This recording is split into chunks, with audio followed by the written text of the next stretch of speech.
منبر نور پہ رونق افروز علماء کرام، حفاظ، قراء، شعراء نعت اور جملہ حاضرین بس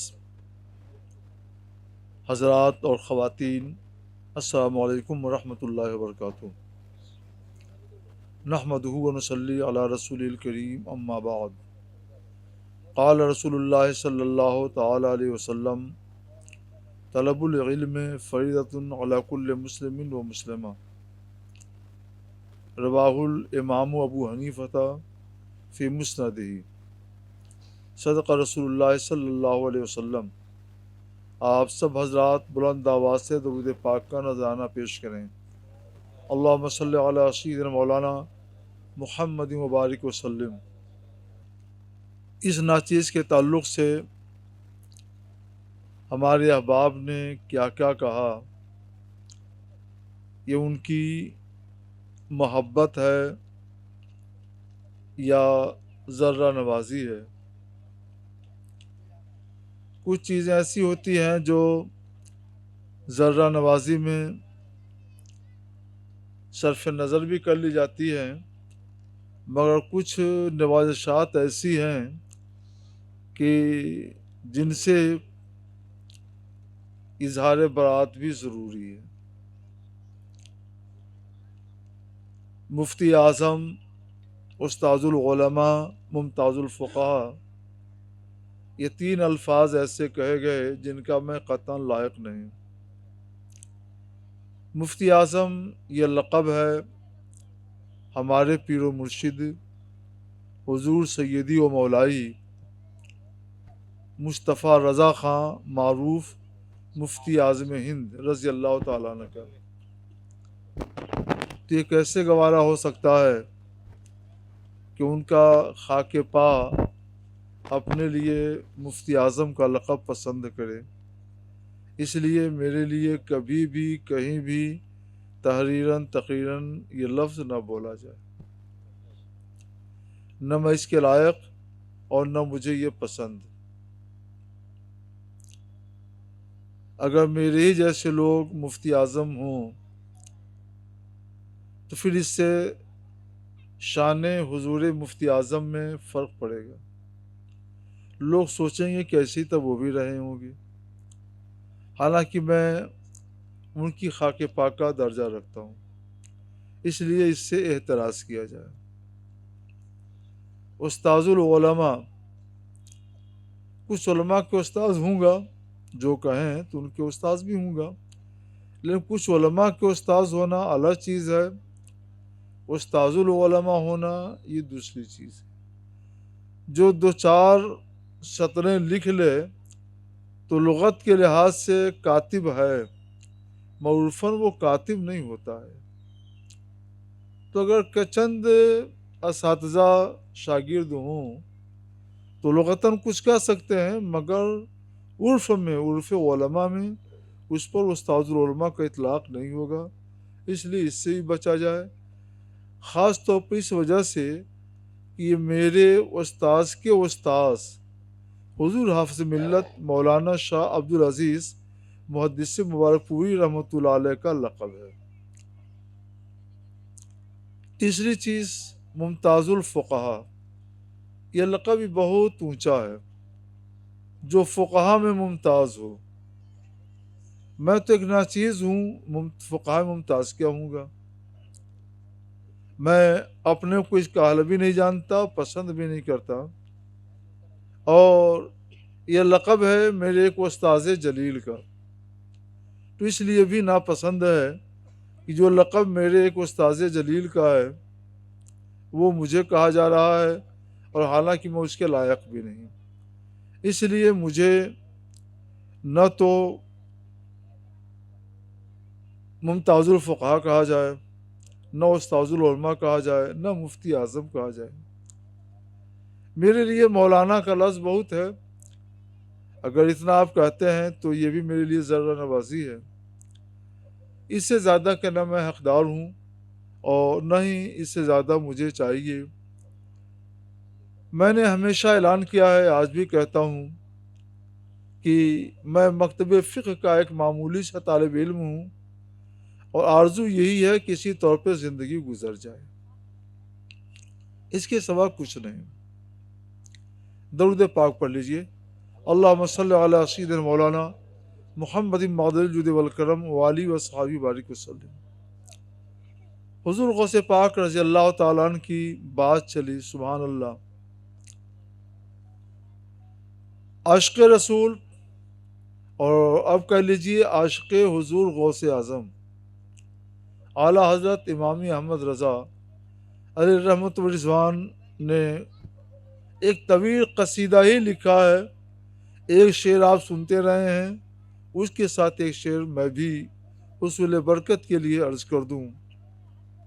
عرض کرتے ہیں، عشق غوث واہ کیا مرتبہ، اے غوث ہے بالا تیرا، اونچے اونچوں کے سروں سے قدم بالا تیرا، سر بھلا کیا کوئی جانے کہ ہے کیسا تیرا، اولیاء ملتے ہیں آنکھیں وہ ہے طلوہ تیرا۔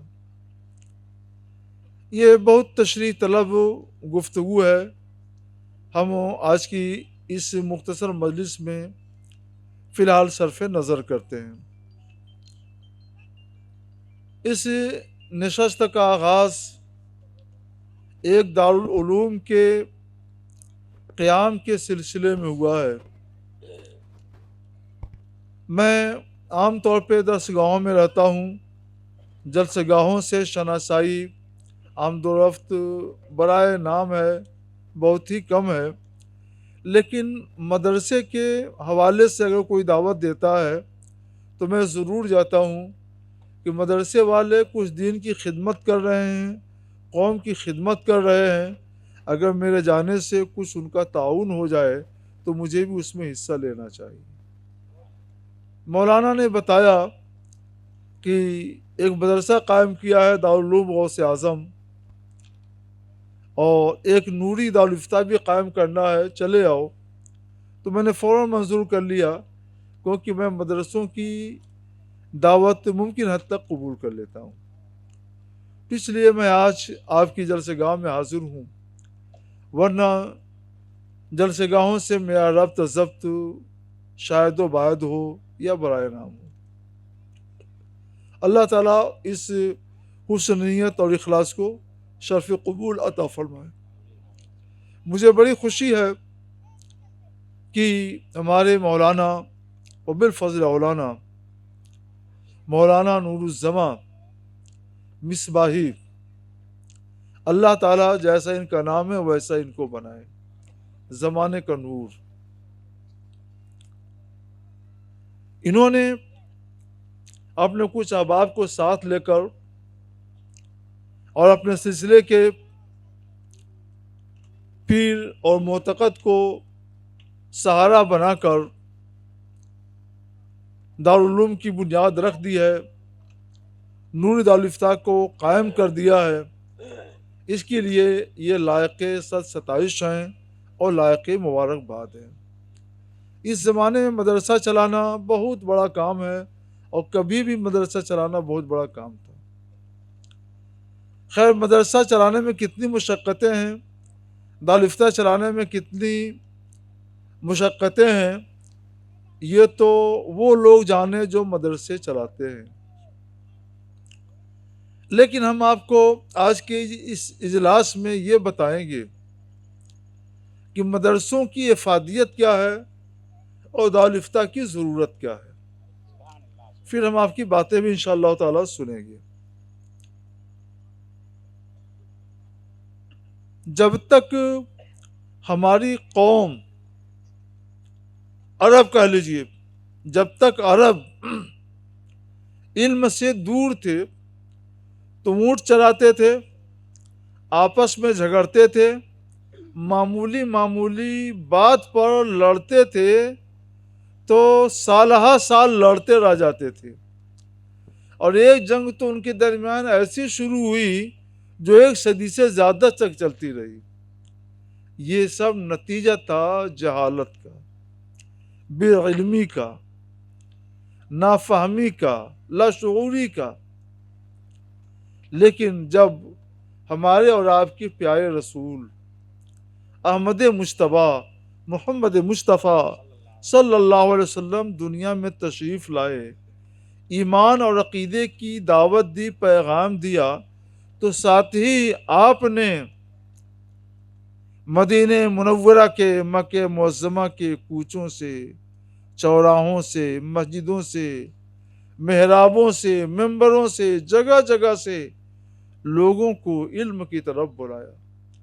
آپ کا اعلان تھا طلب العلم فریضۃ علی کل مسلم و مسلمہ، علم حاصل کرنا فرض ہے ہر مسلمان مرد پر اور ہر مسلمان عورت پر۔ اس آواز نے لوگوں کے دلوں کے اندر بیداری کی روح پھونک دی، اور لوگ ایمان اور عمل کے ساتھ ساتھ علم کی طلب میں مشغول ہو گئے، اور اپنے وقت کے بڑے جید، بڑے نامور، بڑے بے مثال عالم ہوئے، فاضل ہوئے، فقیہ ہوئے، مفتی ہوئے، کیا کیا ہوئے۔ اور جب انہوں نے علم میں کمال پیدا کر لیا تو اللہ تعالیٰ نے ان کے زوال کو دور کر کے ان کو آسمان کی بلندیوں تک پہنچا دیا۔ ان کی محنتوں کا، جد و جہد کا، ان کے علم کا فضل اور ان کی برکت ایسی رہی کہ ایک زمانے تک دنیا اس سے سرشار ہوتی رہی، فیضیاب ہوتی رہی، اور ساری دنیا میں، چار دانگ عالم میں آپ کا نام روشن رہا۔ آپ معزز تھے، آپ باوقار تھے، ایک زمانے تک آپ صاحب اقتدار تھے، آپ کے ہاتھوں میں حکومت تھی۔ یہ سب برکت تھی علم کی، یہ سب برکت تھی علم دین مصطفیٰ کی صلی اللہ علیہ وسلم۔ لیکن جیسے ہی علم سے رشتہ ٹوٹتا گیا، علم سے ہم دور ہوتے گئے، ویسے ہی آہستہ آہستہ پستیوں کی طرف آتے رہے۔ آج عالم یہ ہے کہ ہم علم سے بہت دور ہو گئے، تو آج ہم پستیوں کی کھائیوں میں اور گڈھوں میں جا گرے ہیں۔ ایسے موقع پہ اگر کوئی دارالعلوم قائم کرتا ہے، دارالفتہ قائم کرتا ہے، تو وہ قوم کو کچھ نہ کچھ کھائیوں سے نکال کر سربلند کرنے کی کوشش کر رہا ہے، تو اس کا ساتھ دیا جانا چاہیے، اس کا تعاون ہونا چاہیے، اس کے کندھے سے کندھا ملا کر کے اس کا تعاون کرنا چاہیے۔ یہ مدرسے آج ہمارے لیے محفوظ قلعہ ہیں، یہ مدرسے محفوظ ہیں تو آپ کا دین محفوظ ہے، یہ مدرسے محفوظ ہیں تو آپ محفوظ ہیں، یہ مدرسے محفوظ ہیں تو آپ کی عزت محفوظ ہے اور آپ کا وقار محفوظ ہے۔ اور یہ مدرسے نہیں محفوظ رہیں گے تو پھر نہ آپ محفوظ رہیں گے، نہ آپ کا دین محفوظ رہے گا، نہ آپ کا عقیدہ محفوظ رہے گا، نہ آپ کے مسائل محفوظ رہیں گے۔ جہالت کی تاریکیوں میں جیسے اسلام کی آمد سے پہلے دنیا بھٹک رہی تھی، خدا نہ کرے ایسا کوئی دور آ جائے اور ہماری قوم پھر جہالت کی تاریکیوں میں بھٹکنے لگے۔ مسلمانوں، یہ آپ کی ذمہ داری ہے کہ وقت آنے سے پہلے بیدار ہو جاؤ، علم کے لیے تیار ہو جاؤ۔ ہر گھر میں علم کا جھنڈا لہرانا چاہیے۔ آپ نہیں پڑھ سکے، آپ کے بچوں کو صاحب علم ہونا چاہیے، ان کو پڑھائیے، بھوکے رہ لیجئے، گوارا کر لیجئے، لیکن ان کو پڑھائیے۔ بچوں کو پڑھائیں گے تو یہ بچے آپ کا مستقبل ہیں، آپ کا روشن مستقبل ہیں، اور ان بچوں کے ذریعے آپ کا سماج درست ہوگا، آپ کا معاشرہ درست ہوگا، آپ کی قوم ترقی کی راہ پر گامزن ہو جائے گی۔ کیسے ہماری قوم گامزن ہوئی تھی؟ علم کے ذریعے۔ علم کیا ہے؟ ایک نور ہے۔ تو جب تک علم نہیں ہے، جہالت ہے، اندھیرا ہے، اندھیری رات میں آپ چلیں تو ہو سکتا ہے منزل تک پہنچ جائیں، مگر بہت ایسا ہوگا ادھر ٹھوکر لگے گی، ادھر ٹھوکر لگے گی، ادھر نالے میں گریں گے، ادھر کھائی میں جائیں گے، آپ کا سر پھوٹے گا، آپ کا گھٹنا پھوٹے گا، کچھ بھی ہو سکتا ہے۔ لیکن اگر آپ کے ہاتھ میں چراغ ہو تو آپ نکلتے ہوئے چلے جائیں گے، نہ کھائی میں گریں گے، نہ آپ کا گھٹنا ٹوٹے گا، نہ آپ کے لیے پریشانیاں ہوں گی، اور منزل مقصود تک آسانی سے پہنچ جائیں گے۔ علم دین یہ آپ کے لیے نور ہے، نور۔ عزت کا نور ہے، سربلندی کا نور ہے، وقار کا نور ہے، عظمت کا نور ہے، رفعت کا نور ہے۔ اس نور کو مسلمانوں اپنے ہاتھوں میں لے لو۔ ساری قوموں کو اس نور کی ضرورت ہے، آپ کی قوم کو بھی اس نور کی ضرورت ہے۔ اس نور کو لے کر چلیے تاکہ آپ اس کی روشنی میں چلتے رہیں، بھٹکنے سے محفوظ رہیں۔ اس نور کو لے کر چلیے تاکہ اس کی روشنی میں دوسری قومیں بھی راہ پائیں اور وہ بھی صحیح راستے پر چلنے لگیں۔ آپ کے ہاتھوں میں علم کا نور نہیں ہے تو آپ بھی بھٹک رہے ہیں اور آپ کے سلسلے میں دوسرے لوگ بھی بھٹک رہے ہیں۔ سرکار مصطفیٰ جان رحمت صلی اللہ علیہ وسلم نے علم کی روح پھونک کر کے کتنا زبردست کام کیا تھا۔ آپ کی کا ارشاد ہے، ایک موقع پر حضرت عمر فاروق اعظم رضی اللہ تعالیٰ عنہ کی ارشاد ہے، وہ فرماتے ہیں کہ حضور سید عالم صلی اللہ علیہ وسلم نے ارشاد فرمایا، ان اللہ یرفع بہذا الکتاب اقواما ویضع به آخرین، بے شک اللہ کتاب اللہ یعنی قرآن مقدس کی وجہ سے بہت سے لوگوں کے رتبے بلند کرے گا اور بہت سے لوگوں کے مرتبے گھٹا دے گا۔ مطلب یہ ہے کہ جن کے پاس کتاب اللہ کا علم ہوگا وہ سر بلند ہوں گے، اور جن کے پاس کتاب اللہ کا علم نہیں ہوگا وہ پستیوں میں چلے جائیں گے۔ اور ایسا ہوا اور ہو رہا ہے، آج ہم اس کا نظارہ کر رہے ہیں چشم عبرت سے۔ مسلم شریف کی ایک حدیث سناؤں۔ حضرت نافع بن عبد الحارث رضی اللہ تعالیٰ عنہ کا بیان ہے کہ ایک راستے میں ان کی ملاقات حضرت عمر فاروق اعظم رضی اللہ تعالیٰ عنہ سے ہو گئی۔ انہی کا دور خلافت تھا، دور حکومت تھا۔ تو انہوں نے نافع بن عبد الحارث سے کہا رکھا تھا کہ مکہ معظمہ کا کسی لائق شخص کو حکمراں بنا دو۔ حضرت عمر کو یاد آ گیا، کہتے ہیں کہ نافع، من استعملت علی اہل الوادی، تم نے وادی مکہ کا حکمراں کس کو مقرر کیا؟ تو ورز کرتے ہیں حضور ابن ابزا کو۔ یہ نام بھی کچھ عجیب و غریب تھا اور غیر معروف تھا۔ پوچھتے ابن ابزا یہ کون ہے؟ تو وہ کہتے مولم من موالینا، یہ ہمارے ایک آزاد کردہ غلام ہے، غلام تھا اس کو آزاد کر دیا ہے۔ حیرت زدہ رہ گئے، کہتے ہیں نافع تم نے ایک آزاد کردہ غلام کو مکہ معظمہ جیسے عظیم شہر کے معزز لوگوں کا حکمراں ایک آزاد کردہ غلام کو بنا دیا۔ مطلب کیا تھا؟ وہ سمجھ گئے، مطلب یہ تھا کہ جب تک غلامی تھی تو غلامی کی کوئی حیثیت نہیں تھی، غلاموں کوئی حیثیت نہیں تھی۔ غلاموں کا حال کیا تھا؟ جیسے بازار میں بھینس بکتی ہے، بیل بکتے ہیں، بکریاں بکتی ہیں، خصی بکتے ہیں، اسی طور پر یہ غلام نام کے انسان بھی بیچے جاتے تھے۔ ان کی حیثیت، ان کا مرتبہ خصی اور بکرے سے کوئی زیادہ نہیں تھی۔ آزاد ہو گئے تو مرتبہ تھوڑا سا بڑھ تو گیا، مگر نسبت تو غلامی سے رہی نا، آزاد کردہ غلام۔ تو پوچھتے ہیں کہ تم نے مکہ معظمہ جیسے عظیم شہر کا حکمراں ایک آزاد کردہ غلام کو بنا دیا۔ مطلب یہ تم کو ایک غلام ہی ملا تھا، ایک آزاد کردہ غلام ہی ملا تھا کہ اس کو حکمراں بنایا جائے، کوئی آزاد نہیں ملا تھا، کوئی عالی رتبہ نہیں ملا تھا، کوئی عالی نسب نہیں ملا تھا، تم نے ایسا کیوں کر دیا؟ حضرت نافع سوال کی اندر چھپی ہوئی ساری باتوں کو سمجھ گئے۔ انہوں نے ایک مختصر جواب میں تمام باتوں کا جواب دے دیا۔ عرض کرتے ہیں حضور انہو قارئ لکتاب اللہ وعالم بالسنہ۔ حضور ابن ابزا، عبد الرحمن بن ابزا، یہ کوئی معمولی آدمی نہیں ہے، یہ کتاب اللہ کا قاری ہے اور سنت رسول اللہ کا عالم ہے۔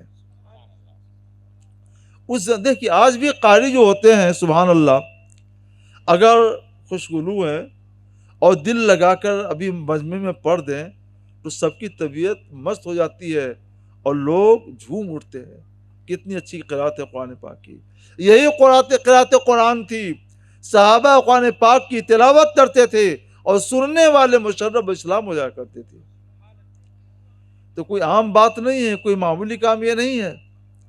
اس زمانے کے جو قاری تھے وہ صرف اچھی تلاوت ہی نہیں کرتے تھے تجوید کے ساتھ، بلکہ قاری ان کو کہتے تھے جو اچھی قرات بھی کرتے ہوں اور ساتھ ہی ساتھ کتاب اللہ کے ترجمے پر بھی نظر ہو، اس کے معانی پر بھی نظر ہو، اس کے احکام پر بھی نظر ہو۔ وہ زبردست عالم کتاب ہوا کرتے تھے، ان کو قاری کہتے تھے۔ عالم بالسنہ، سنت رسول اللہ پر جس کی نظر ہو اور سنت رسول اللہ کو سمجھتا ہو، اس سے احکام کو نکالتا ہو، بتاتا ہو، وہ عالم سنت ہوتا ہے اور یہ قاری کتاب ہوا کرتا ہے۔ تو حضور یہ عبد الرحمن بن ابزہ کوئی عام آدمی نہیں ہے، صرف نام ہے کہ مولا من موالینا ہے، صرف نام ہے کہ وہ آزاد کردہ غلام ہے، لیکن حقیقت یہ ہے کہ آزاد کردہ غلام بہت زبردست عالم ہے، کتاب اللہ کا زبردست عالم ہے، کتاب اللہ کا زبردست قاری ہے، سنت رسول اللہ کا زبردست عالم ہے۔ پھر ایسے کو ہم حکمراں نہیں بنائیں گے تو کس کو بنائیں گے؟ یہ سن کر حضرت عمر فاروق اعظم رضی اللہ تعالیٰ عنہ کا دل کھل گیا، چہرہ مسکرا اٹھا، سمجھ گئے ساری باتیں۔ فرماتے ہیں اس موقع پہ انہوں نے یہ حدیث بات سنائی تھی، نافع سنو، میں نے سنا ہے مصطفیٰ جان رحمت صلی اللہ علیہ وسلم کو فرماتے ہوئے، ان اللہ یرفع بہذا الکتاب اقواما ویضع بہ آخرین، بے شک اللہ کتاب اللہ قرآن مقدس کی وجہ سے بہت سے لوگوں کے مرتبے بلند کر دے گا اور بہت سے لوگوں کے مرتبے گھٹا دے گا۔ مطلب یہ ہے کہ اے نافع، کوئی 15-20 سال پہلے میں نے مصطفیٰ جان رحمت صلی اللہ علیہ وسلم کی زبان پاک سے یہ حدیث پاک سنی تھی، لیکن تم آج جو تجربہ پیش کر رہے ہو، تم نے آج جو کارنامہ انجام دیا ہے، نافع عبد الرحمن بن ابزہ نے جو بلند مقام حاصل کیا غلام ہوتے ہوئے، اس سے ارشاد مصطفیٰ کے ایک ایک حرف کی صداقت میرے سامنے گردش کرتی ہوئی نظر آ رہی ہے۔ وہ غلام یا وہ آزاد کردہ غلام جس کا معاشرے میں کوئی مقام نہیں تھا، جس کی کوئی حیثیت نہیں تھی، کتاب اللہ کے علم کی وجہ سے آج اس کا مرتبہ اتنا بلند ہو گیا کہ مکہ معظمہ جیسے معززین شہر کے کا وہ حکمراں بنا ہوا ہے، اور وہ معززین شہر جن کی سخاوت کا، جن کی شجاعت کا، جن کی بہادری کا چارداغ عالم میں چرچا تھا، علم کتاب کی کمی کی وجہ سے آج وہ محکوم بنے ہوئے نظر آ رہے ہیں۔ اس سے صاف سمجھ میں آتا ہے کہ جو رسول اللہ کی ارشاد پر عمل کرے گا سر بلند ہوگا، جو رسول اللہ کے ارشاد سے دور ہٹے گا وہ پستی میں جائے گا، جو کتاب اللہ کا، سنت رسول اللہ کا علم حاصل کرے گا وہ اونچا ہوگا، جو اس علم سے دور ہوگا وہ نیچا ہوگا۔ یہی وہ آواز تھی مصطفیٰ جان رحمت صلی اللہ علیہ وسلم کی، جس نے غلاموں کو سربلند کیا، آزاد کردہ غلاموں کو سربلند کیا، پوری قوم کو سربلند کیا۔ وہ قوم جن کو اونٹ چرانے کے سوا جینے کا بھی شعور نہیں تھا، صرف لڑنا جانتے تھے، جھگڑنا جانتے تھے، وہ پوری قوم پر چھا گئے، اپنے علم کی بدولت، اپنی فراست کی بدولت، اپنی فقہ اور دانائی کی بدولت، اور دنیا کے بہت سے حلقوں پر وہ حکمرانی کرتے رہے۔ ایک زمانے تک وہ ان کی حکمرانی کا سکہ دنیا پر چلتا رہا۔ یہ سب نگہ فیض تھی حضور مصطفیٰ جان رحمت سید عالم صلی اللہ علیہ وسلم کی۔ اس لیے جس نے کہا سچ کہا ہے، حق ہے کہ ایک نظر سے مصطفیٰ جان رحمت صلی اللہ علیہ وسلم نے انسانیت کو اتنا سر بلند کیا کہ جنہیں کوئی شعور نہیں تھا وہ حکمراں بن گئے۔ یہ تھا، مگر اب پھر نیچے کی طرف آئیے، جیسے جیسے لوگ دور ہوتے گئے تو آج وہ عالم ہے جو آپ دیکھ رہے ہیں۔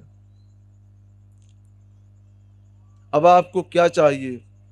ایسے میں ہم مبارکباد پیش کرتے ہیں تمام مدارس اہل سنت قائم کرنے والوں کو، حضرت مولانا نور الزمان مصباحی کو، جنہوں نے آپ کی اس علاقے میں دارالعلوم غوث اعظم قائم کیا اور آپ کے بچوں کے مستقبل کو تابناک کرنے کے لیے، روشن کرنے کے لیے بہتر انتظام کیا۔ ان کے ہاتھوں کو مضبوط کیجیے، یہ آپ کی عزت ہے، آپ کی زندگی ہے. یہ علماء آپ کے لیے زمین پہ آج رحمت ہیں.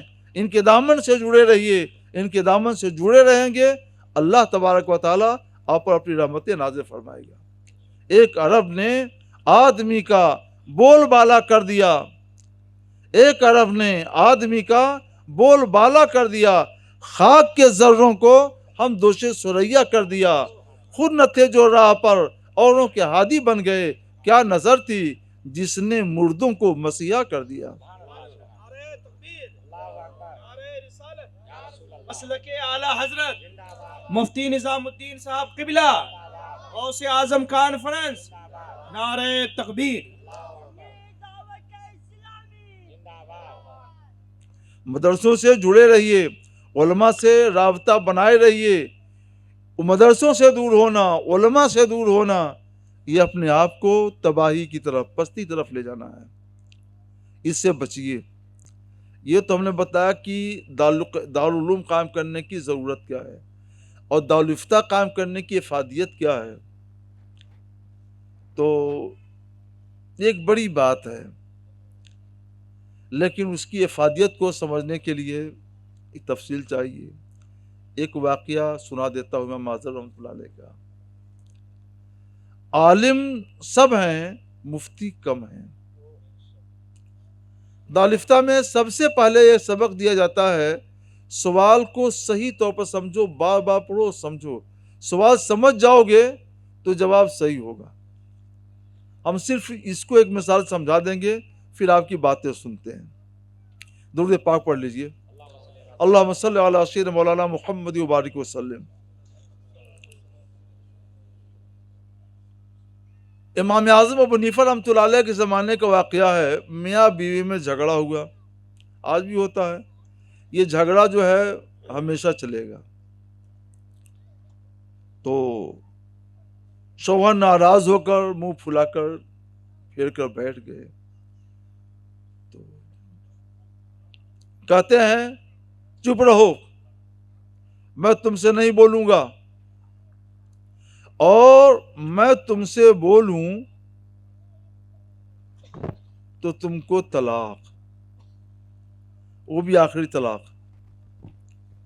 تو بیوی بھی کوئی کم نہیں تھی، اس نے بھی یہی قسم کھا لی کہ میاں سنیے، آپ نے قسم کھائی ہے تو مجھ سے سنیے. اب آپ جب تک مجھ سے نہیں بولیں گے تو میں بھی آپ سے نہیں بولوں گی. اب یہ بھی خاموش، وہ بھی خاموش. جب غصہ ٹھنڈا ہوا تو اس وقت کے ایک بہت بڑے زبردست عالم تھے، محدث سفیان ثوری رحمۃ اللہ علیہ، بزرگ، بہت بزرگ عالم ہو گئے تھے. ان کے پاس لوگ گئے کہ اس نے یہ کہا، اس نے یہ کہا. تو انہوں نے بتایا کہ جاؤ تم میں سے کوئی بول دے تو قسم ٹوٹ جائے گی، اور جب قسم ٹوٹ جائے تو قسم کا کفارہ ادا کر. ظاہر یہی ہے، جب دونوں نے قسم کھائی ہے تو بولنے کے لیے جب بھی کوئی بولے گا قسم ٹوٹے گی، قسم ٹوٹے گی، قسم کا کفارہ دینا پڑے گا. قسم کا کفارہ یہ 10 مسکینوں کو دوپہر میں کھانا کھلاؤ، اور انہی 10 مسکینوں کو رات میں بھی کھانا کھلاؤ، دوپہر میں بھی بھر پیٹ اور رات میں بھی بھر پیٹ. تو راستے میں امام اعظم ابو حنیفہ رحمۃ اللہ علیہ گھر پڑتا تھا. یہ بھی نوجوان تھے. ان کے یہاں لوگوں نے سوچا کہ چلو ذرا یہاں پوچھ لیں. انہوں نے پورا واقعہ سن کر کہا کہ اب تم لوگ کا قسم نہیں ٹوٹے گی، تم لوگ جاؤ اطمینان سے رہو، بات چیت کرو، کھاؤ پیو، قسم نہیں ٹوٹے گی. اب یہ حیرت زدہ رہ گیا کہ یہ کیا بات ہوئی. اتنے بڑے عالم کہتے ہیں قسم ٹوٹ جائے گی، وہ بزرگ بھی، یہ بالکل نوجوان ہے، کہتے ہیں قسم نہیں ٹوٹے گی، جاؤ وہ بات کرو، بات چیت کرو. تو یہ لوگ پھر واپس گیا ان کے پاس کہ حضرت امام نعمان بن ثابت تو یہ کہتے ہیں. تو محدث سفیان ثوری رحمۃ اللہ علیہ فوراً عصا لیے، ڈنڈا لیے، اور دندناتے ہوئے آ گئے امام اعظم کے پاس. تم لوگوں کو غلط مسئلہ بتاتے ہو، تم نے ان کی بات نہیں سنی غور سے، ان کی بات سنو، سن کر جواب دو، میں نے ان کو یہ جواب دیا ہے، تم نے میری مخالفت کر دی، ایسا جواب کیوں دیا، کیا وجہ ہے؟ تو بہرحال جلال میں آ گئے تھے، ناراض تھے، جو کچھ سمجھ میں آیا انہوں نے کہا۔ امام اعظم رحمۃ اللہ علیہ نے کہا حضرت بیٹھ جائیے، بیٹھایا ان کو، ادب کے ساتھ بیٹھایا، بیٹھ گئے اور فرمایا کہ لوگوں سے کہیے کہ اپنے مسائل پیش کریں۔ تو پہلے شوہر نے اپنی بات کہی کہ میں نے یہ قسم کھائی ہے کہ بیوی سنو، جب تک تم مجھ سے نہیں بولو گی تو میں تم سے نہیں بولوں گا، بولوں تو طلاق۔ تو پوچھا قسم ہو گئی نے؟ کہا قسم ہو گئی۔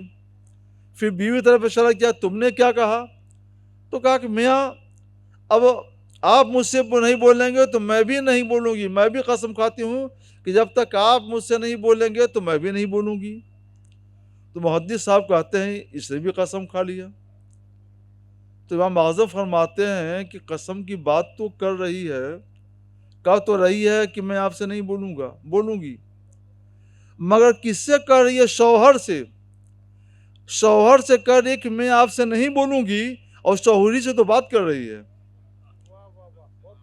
شوہری سے تو بول رہی ہے، کہہ رہی نہیں بولوں گی اور بول رہی ہے، تو شوہر کی قسم تو سچی ہو گئی۔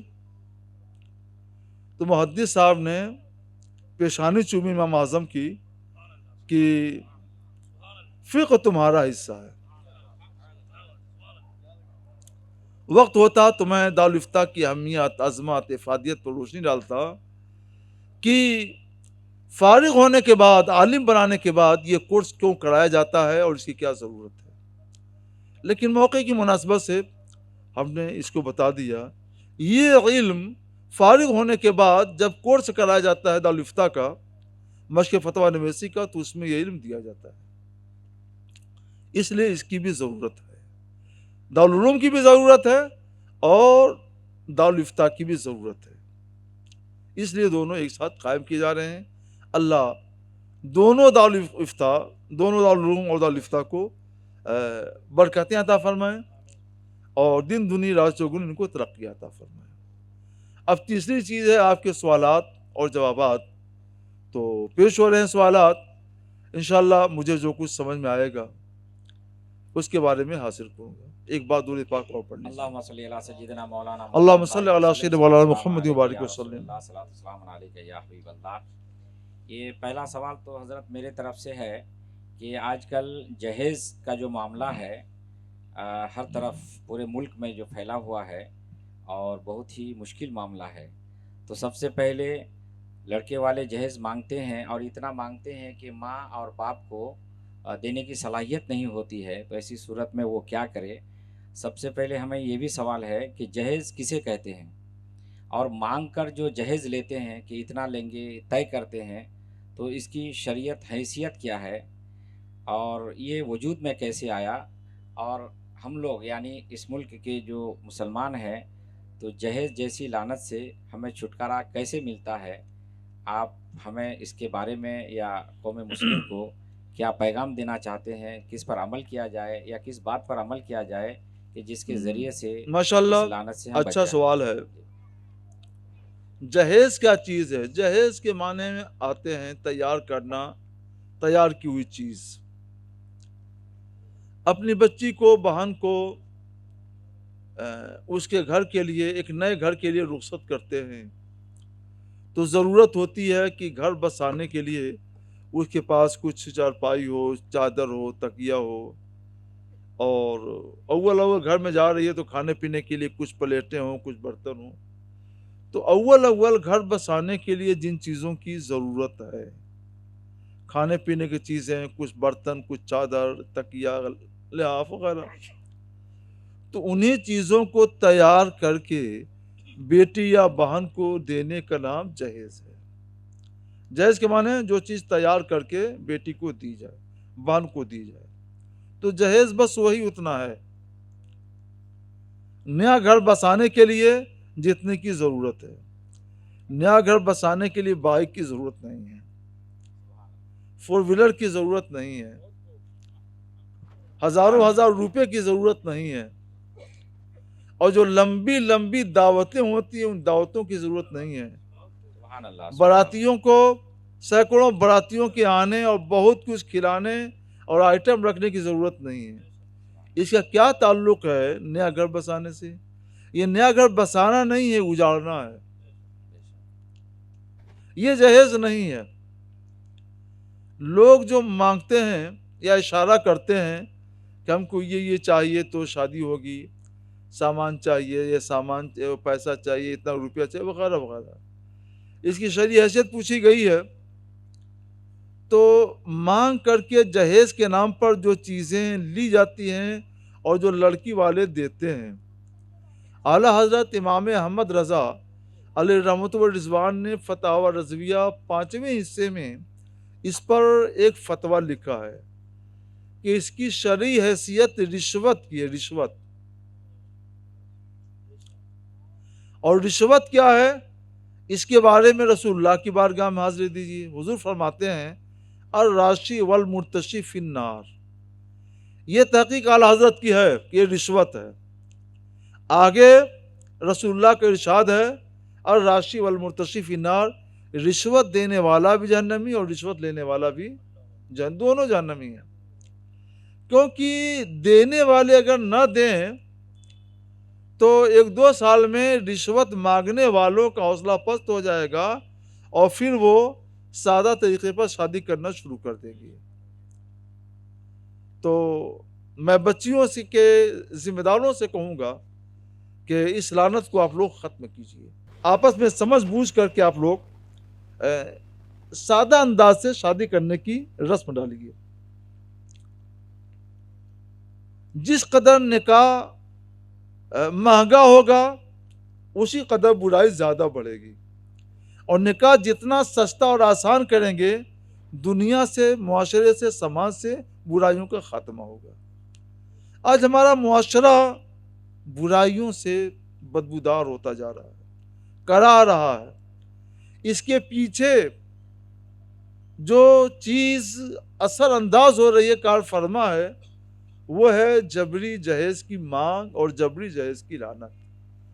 ہم کتنے بچوں کو جانتے ہیں، دارالاسلام ہمارے مسائل آتے رہتے ہیں کہ بچوں کی عمر 30 سال ہو جاتی ہے، 25 سال، اور ان کی شادی نہیں ہوتی. کیا بات ہے کہ جہیز دینے بھر کا انتظام نہیں ہو رہا ہے، غربت ہے.